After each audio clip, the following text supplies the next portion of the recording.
ये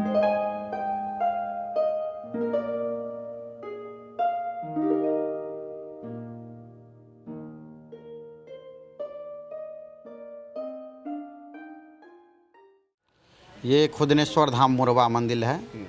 यहाँ एक ही छत के नीचे बाबा खुदनेश्वर हैं और बगल में मुसलमान खुदनो बुआ का मज़ार है। उन्हीं के नाम पर यहाँ का खुदनेश्वर धाम मुरवा नाम रखा गया। यहाँ जैसे बाबा का पूजा होता है फूल बेलपत्र जल से, उसी ढंग से उनका भी पूजा होता है फूल बेलपत्र जल से। जो भी मनोकामना यहाँ सच्चे दिल से मांगते हैं वो पूरा होता है। और ये जो मंदिर जो बना है इतना बड़ा, फिर दोबारा बना है टूट के, वो मतलब मनोकामना जिनको पूर्ण होता गया और चंदा यहाँ देते गए और उसी से ये मंदिर बना। आपको लगता है कि देश का ये इकलौता ऐसा मंदिर है जहाँ पर पूरे भारत में एक इकलौता मंदिर है जिस एक ही छत के नीचे मुसलमान का मज़ार और बाबा का शिवलिंग है और यहाँ पूजा अर्चना होता है। यहाँ इस मंदिर में कौन कौन से बिहार के अगर नेताओं की बात करें तो कौन कौन से? यहाँ जो नेता माननीय मुख्यमंत्री जी नीतीश कुमार जी वो भी आए हुए हैं, इस मंदिर पर पूजा किए थे।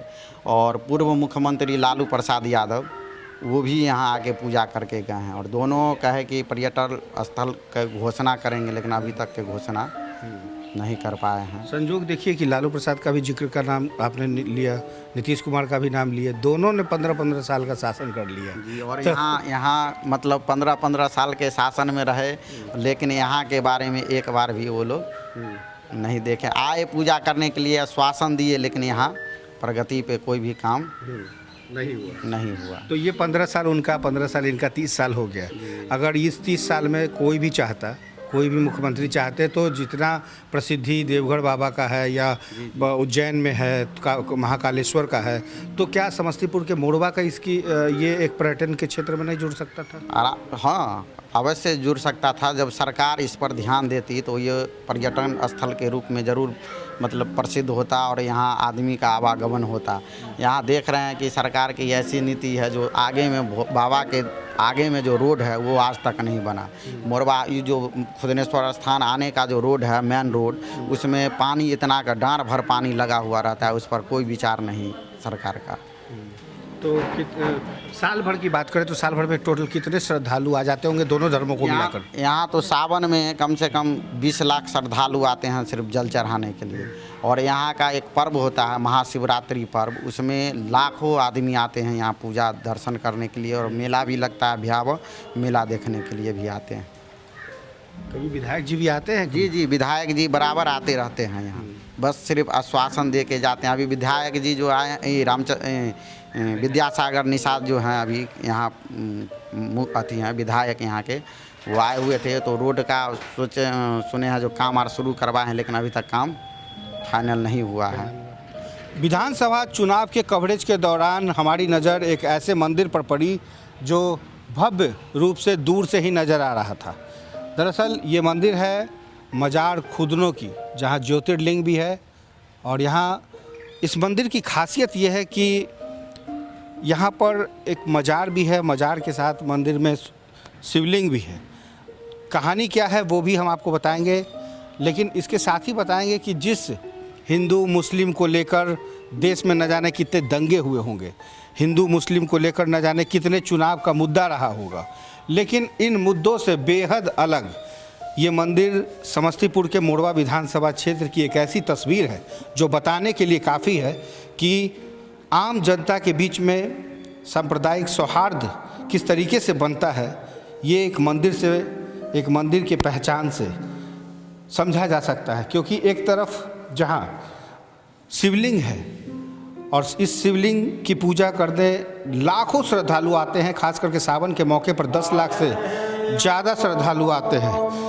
हर शाम यहाँ पूजा होती है, भक्तों का मेला लगता है और इस मेले के बीच में प्रसाद भी वितरण होता है, मनोकामनाएं भी पूरी होती है। मनोकामनाओं के साथ साथ कहानी बहुत लंबी है। पूरी इस लंबी कहानी के बीच में हम आपको ये भी बता दें कि ये पूरे विश्व का, देश का, बिहार का एक ऐसा मंदिर जहाँ पर शिवलिंग के साथ साथ एक मजार भी है और इस मजार के पीछे की कहानी है वो भी हम आपको बताएंगे। लेकिन आपको बता दें कि एकदम इसी सद्भाव और प्रेम के साथ इस मंदिर में लगातार पूजा होती है। सरकार यदि चाहे विधायक यदि चाहे तो ये मंदिर बिहार का एक ऐसा मंदिर होगा जहाँ पर आत्मनिर्भर हो सकेंगे लोग, क्योंकि यहाँ लाखों लाख की संख्या में श्रद्धालु आते हैं। कौन कौन से मुख्यमंत्री आए, कौन कौन से बड़े नेता आए, लेकिन मुख्यमंत्री पहले लालू प्रसाद यादव जी आए थे यहाँ पर। उन्होंने यहाँ पर देखे सारी चीज़, तो वो भी कहे कि ऐतिहासिक जगह है यहाँ पर, लेकिन वो कुछ दिए नहीं। 11 में 1911 में आए थे ये नीतीश कुमार जी। अच्छा। तो वो 2.5 करोड़ रुपया पर्यटक स्थल के द्वारा वो दिलवाए नीतीश कुमार। यहाँ पर जब आए यहाँ पर 11 में, तो यहाँ देखे तो कहे उस समय पर्यटक स्थल के प्रधान सचिव दीपक कुमार थे। तो उनको कहे देखिए ये तो बहुत बड़ा ऐतिहासिक जगह है, मजार और शिवलिंग एक छत के नीचे एक जगह कहीं नहीं है। ये बात नीतीश कुमार ने जी। की। अच्छा। इसलिए यह बहुत बड़ा ऐतिहासिक जगह है, इसलिए इसको विकास होना अति आवश्यक है।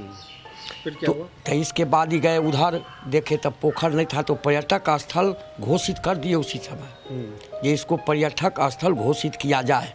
मुख्यमंत्री नीतीश कुमार ने आदेश कर दिए और 2.5 करोड़ के करीब रुपया मंदिर में दिया गया पोखर के लिए, जिसमें वहाँ पोखर का अभी बन रहा है, सीढ़ी यार बन रहा है, लैट्रिन बन रहा है, चारों तरफ रोड बनेगा, पार्किंग होगा, बट वृक्ष लगेगा।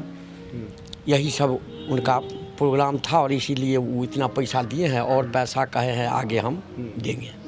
लालू जी 15 साल रहे, नीतीश कुमार भी 15 साल रहे, कई विधायक का दौर आया गया, इस बार फिर विधायक का चुनाव होने वाला है। क्या ये मुद्दा बनेगा कि इस क्षेत्र में मोरवा की इस पहचान को अंतर्राष्ट्रीय पहचान मिले, राष्ट्रीय पहचान मिले? देखिए, राष्ट्रीय और अंतर्राष्ट्रीय पहचान किसी मंदिर या कोई नेता को बढ़ाने का काम आप न्यूज़ नेशन के द्वारा होता है, आप लोगों के द्वारा। किसी को आप छोटा बना सकते हैं और किसी को बढ़ा सकते हैं, इसका श्रेय जाता है पत्रकार पर, चैनल नेशन पर। तो आप लोगों के हाथ में है, जो आप लोग किसी नेता को, छोटा नेता है उसको बड़ा बना सकते हैं और कोई छोटा मंदिर है उसको पूरा बड़ा बना सकते हैं। इतना आप लोगों के हाथ में है। तो उम्मीद है कि हम लोग के जाने के बाद नेताजी की कान खुलेगी और ये चीज़ें सामने आएगी ताकि बिहार के पर्यटन को बढ़ावा मिले। जी, इतना आप लोगों के हाथ में है, हमको पूरा विश्वास है।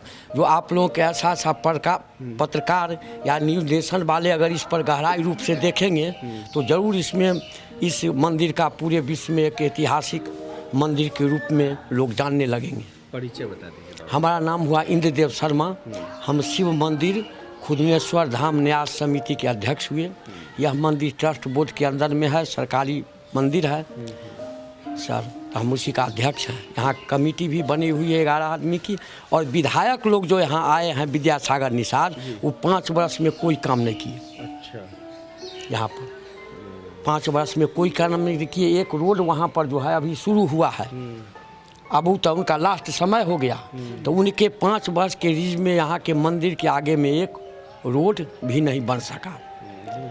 जी, दुर्भाग्य है। ऐसी मंदिर यहाँ पर व्यवस्था है जो एक पूरे दुनिया में, मोरवा एक ऐसा जगह है ये हिंदू मुस्लिम एकता का प्रतीक, ऐतिहासिक सद्भावना का एक यह मंदिर है, जो कि आज तक 700 वर्ष से लेकर के आज तक यहाँ पर हिंदू मुस्लिम में आज तक कभी विवाद, कोई झंझट, फसाद नहीं हुआ है आज तक। ये सब हमारे शिव बाबा और खुदनी बीबी नाम की जो महिला है उनकी कृपा है, और उन दोनों आदमी की एकता का प्रतीक है। जो यहाँ पर यह मंदिर, यह तो जगह था बहुत खंडहर, यहाँ पर बट वृक्ष था, खरहोर था। यहाँ पर एक खुदनी बीबी नाम की मुस्लिम महिला बराबर गाय चराने यहाँ आती थी।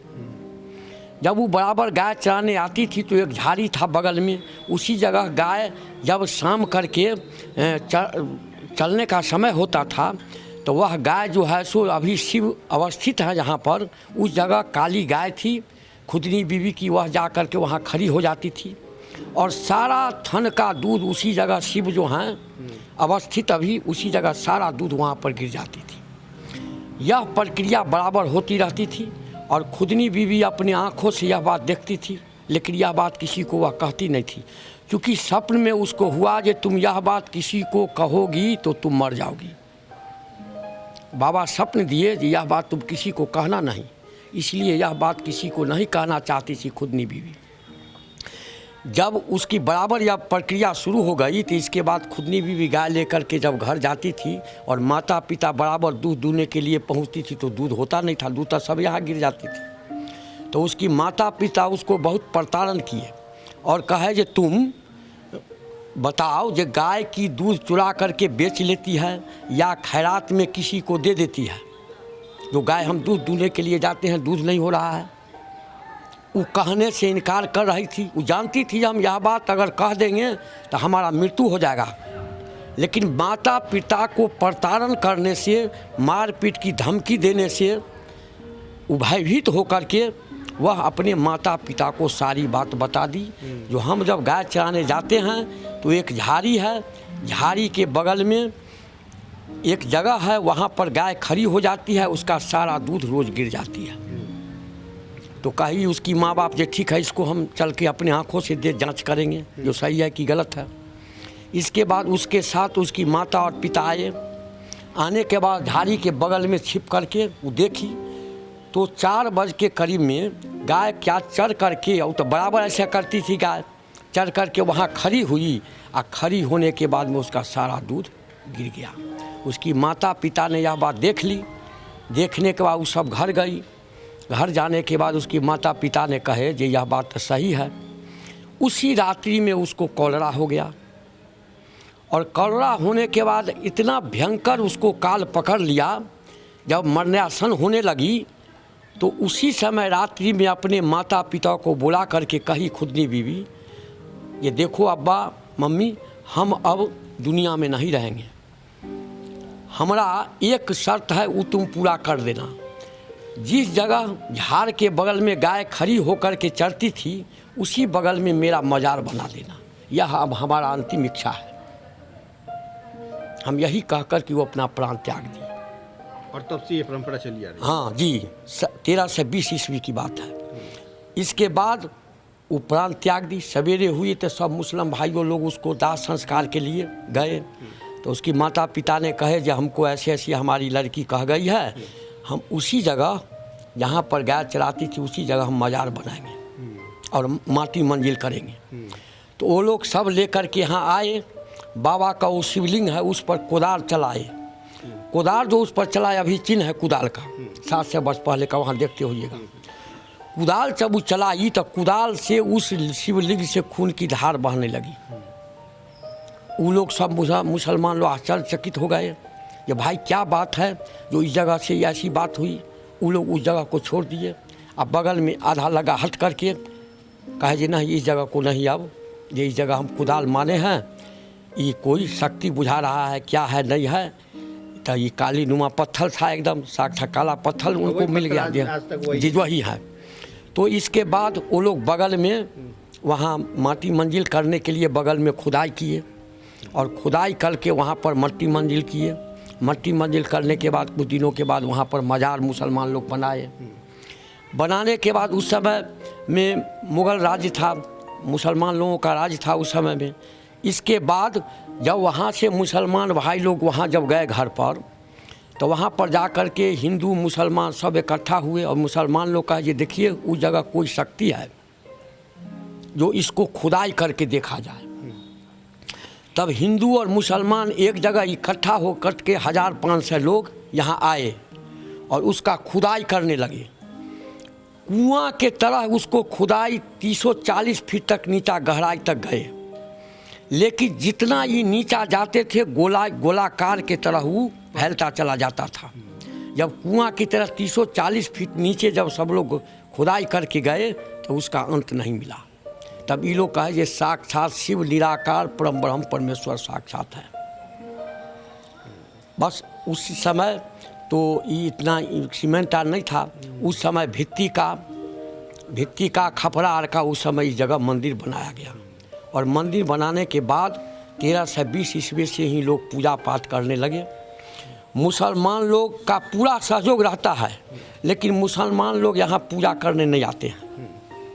उनका कहना है जो हमारे इस्लाम धर्म में महिला का पूजा करना वर्जित है, लेकिन फिर भी तो सहयोग पूरा सहयोग करते हैं, आते हैं, देखते हैं, सुनते हैं, पूरा सहयोग करते हैं एकदम, उनमें कहीं कोई तन से, मन से, शरीर से, यहाँ कोई भी जग जाप होता है तो मुसलमान भाई लोग सब सहयोग करते हैं एकदम एक साथ। खाली यही कहते हैं जो हम लोग पूजा पाठ हम लोगों को वर्जित है, माने इस्लाम के मत, इसीलिए हम लोग पूजा पाठ नहीं करेंगे, लेकिन आप लोगों के साथ हैं और 7 से वर्ष से मुसलमान लोग हम लोगों के साथ हैं, सहयोग करते हैं, चंदा से हो, शरीर से हो, हर दृष्टिकोण से हम लोगों को सहयोग करते हैं और एकता खजाना नहीं है, लेकिन एक ऐसा मंदिर है जो अंतर्राष्ट्रीय पहचान दिला सकता है। हाँ, ये एक ऐसा मंदिर है जो अंतर्राष्ट्रीय सही मायने में पहचान दिला सकता है।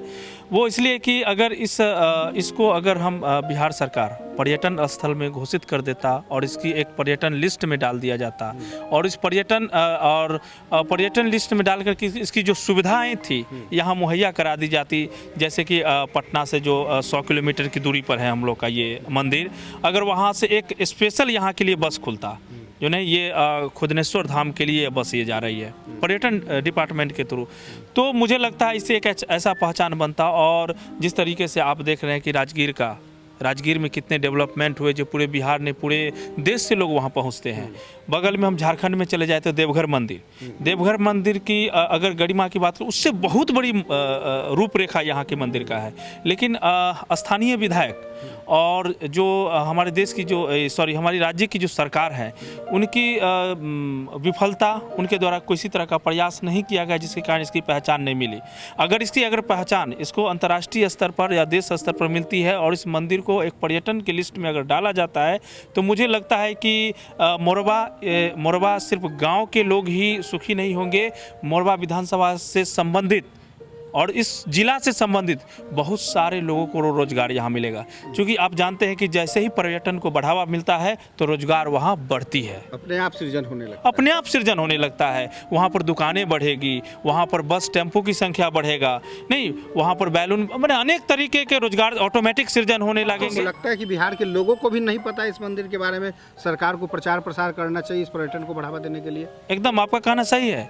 बिहार क्या, मुझे लगता है कि इस जिले में भी बहुत सारे लोगों को पता नहीं है कि ये इस मंदिर की गरिमा क्या है, पहचान क्या है, और इन चीज़ों को छुपा के रखने में स्थानीय जो लीडर हैं और या जो वर्तमान सरकार है उनका अहम भूमिका है। क्योंकि वो नहीं चाहते हैं, क्योंकि हिंदू और मुस्लिम करके तो लड़ाई बंद हो जाएगी, फिर उनका धर्म का धंधा बंद हो जाएगा। तो चूँकि एक ऐसा मंदिर है यहाँ पर जहाँ पर दोनों धर्मों के लोगों का प्रतिमा है, तो यहाँ पर ये सब देख करके मुझे लग रहा है कि कहीं ना कहीं जो वर्तमान सरकार जो है इसके और आंख मूंद रहा है। बिल्कुल, अगर कहें कि पर्यटन स्थल से इसको जोड़ा जाए, हालांकि ये भी लोग बताते हैं जानकार कि यहाँ पर लालू प्रसाद यादव भी आए जब वो मुख्यमंत्री थे, उसके बाद नीतीश कुमार भी आए जब वो मुख्यमंत्री बने।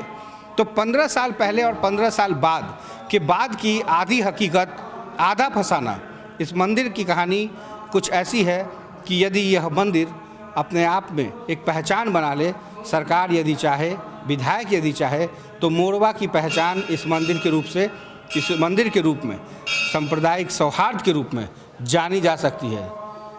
सहयोगी आकाश के साथ Kumar Gautam, news for nation, Morba.